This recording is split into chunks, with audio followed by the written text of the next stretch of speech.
Баршаңызға сәлем достар, Түс Шору каналына қош келдіңіздер. Бүгінгі тақырып түсіңізде пирамидаларды көрсек деп аталады. Видеоны бастамас бұрын каналымызға тіркеліп қоңырауды басуды ұмытпаңыз. Ал ендеше бастайық. Егер түсіңізде пирамиданы көрсеңіз, жақсы хабардың келетінін білдіреді. Сондай-ақ бұл түс сіздің жасыңыздың ұзақ болатындығын білдіруі мүмкін. Бойдақ адам түсінде пирамиданы көрсе, жақында тұрмыс құратындығын белгісі.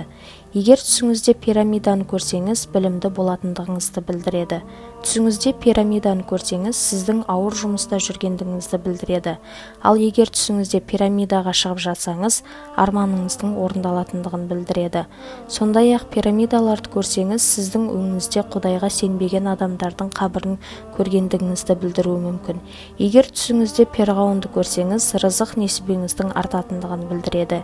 Егер түсіңізде пирамиданың ішіндегі қазынаны көрсеңіз, сіздің өміріңізде көп ысырап жасағандығыңызды білдіреді. Достар, егер осы видеомыз ұнаған болса, лайк басып комментарий қалдыруды ұмытпаңыз. Сондай-ақ достарыңызбен бөлісіп қойыңыз. Сау болыңыздар.